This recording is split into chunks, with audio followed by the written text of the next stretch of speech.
The Giver, Chapter 3. "Oh, look!" Lily squealed in delight. "Isn't he cute? Look how tiny he is. Oh, and he has funny eyes like yours, Jonas." Jonas glared at her. He didn't like it that she had mentioned his eyes. He waited for Father to chastise Lily, but Father was busy unstrapping the carrying basket from the back of his bicycle. Jonas walked over to look.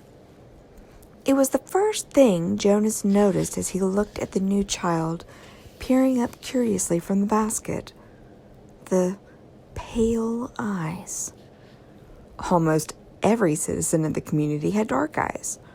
His parents did, and Lily did, and so did all of his group members and friends.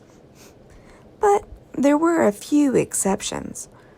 Jonas himself, and a female 5 who he had noticed had the different, lighter eyes.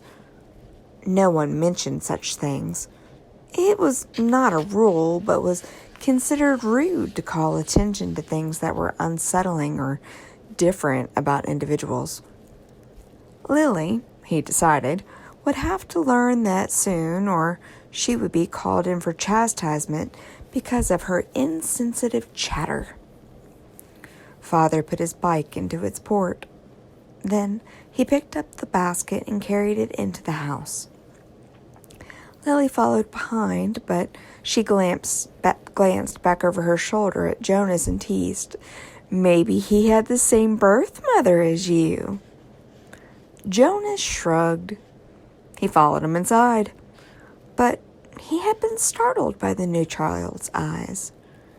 Mirrors were rare in the community. They weren't forbidden, but there was no real need of them. And Jonas had simply never bothered to look at himself very often, even when he found himself in a location where a mirror existed. Now, seeing the new child and its expression, he was reminded that the light eyes were not only a rarity, but gave the one who had them a certain look. What was it?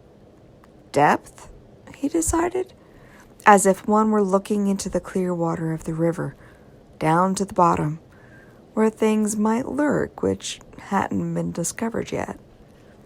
He felt self-conscious, realizing that he, too, had that look. He went to his desk, pretending not to be interested in the new child. On the other side of the room, Mother and Lily were bending over to watch as Father unwrapped its blanket. "What's its comfort object called?" Lily asked, picking up the stuffed creature which had been placed beside the new child in his basket. Father glanced at it. "Hippo," he said. Lily giggled at the strange word. "Hippo," she repeated, and put the comfort object down again. She peered at the unwrapped new child who waved his arms. "I think new children are so cute," Lily sighed. "I hope I get assigned to be a birth mother." "Lily," Mother spoke very sharply, "don't say that. There's very little honor in that assignment." "But I was talking to Natasha. You know, the 10 who lives around the corner. She does some of her volunteer hours at the birthing center.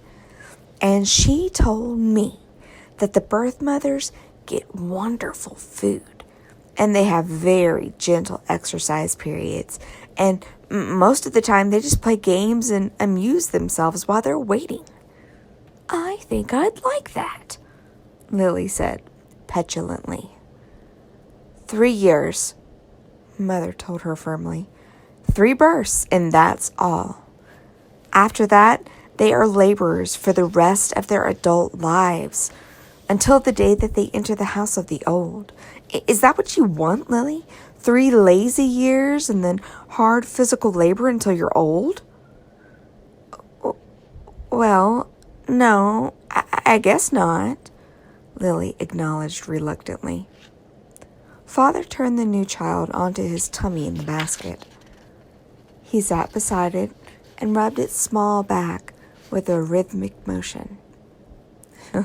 "Anyway, Lily Billy," he said affectionately, "the birth mothers never even get to see new children. If you enjoy the little ones so much, you should hope for an assignment as nurturer." "When you're 8 and start your volunteer hours, you can try some at the nurturing center," Mother suggested. "Yes, I think I will," Lily said. She knelt beside the basket. "What did you say his name is? Gabriel?" "Hello, Gabriel," she said in a sing-song voice, and then she giggled. "Oops," she whispered. "I think he's asleep. I guess I'd better be quiet." Jonas turned to the school assignments on his desk. Some chance of that, he thought. Lily was never quiet. Probably she could hope for an assignment as speaker so that she could sit in the office with the microphone all day, making announcements. He laughed silently to himself, picturing his sister droning on in the self-important voice that all speakers seem to develop, saying things like, "Attention, this is a reminder to females under 9 that hair ribbons are to be neatly tied at all times." He turned toward Lily and noticed to his satisfaction that her ribbons were, as usual, undone and dangling.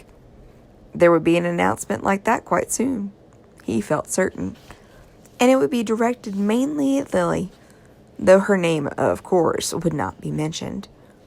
Everyone would know. Everyone had known. He had remembered with humiliation that the announcement, "Attention, this is a reminder to male 11s that objects are not to be removed from the recreation area, and that snacks are to be eaten, not hoarded."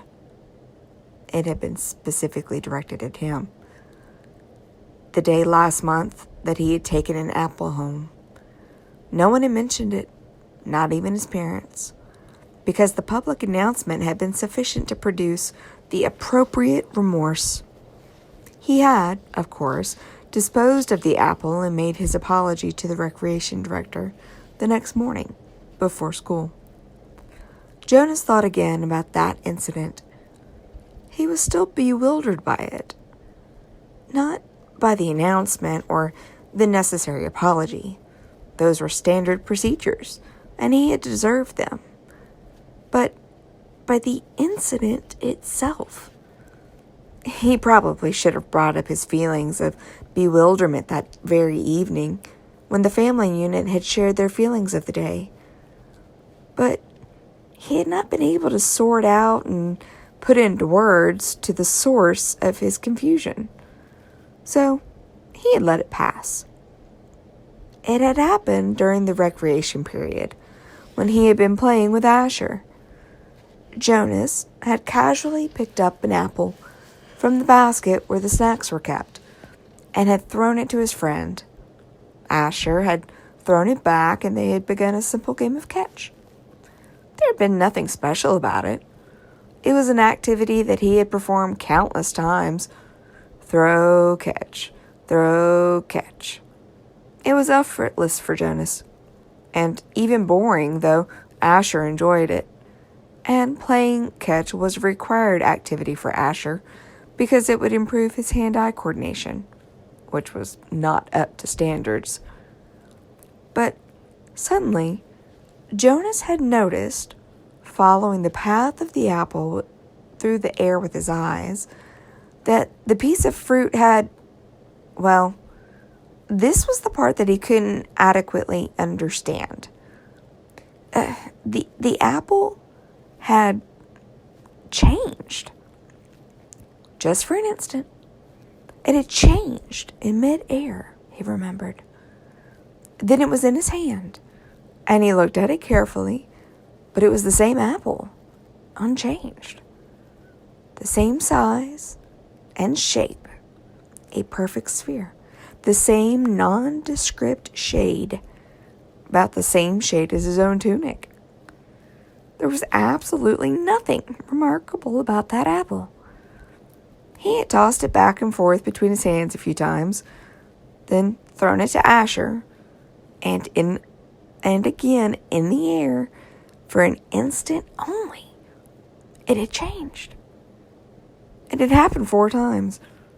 Jonas had blinked, looked around, and then tested his eyesight, squinting at the small print on the identification badge attached to his tunic.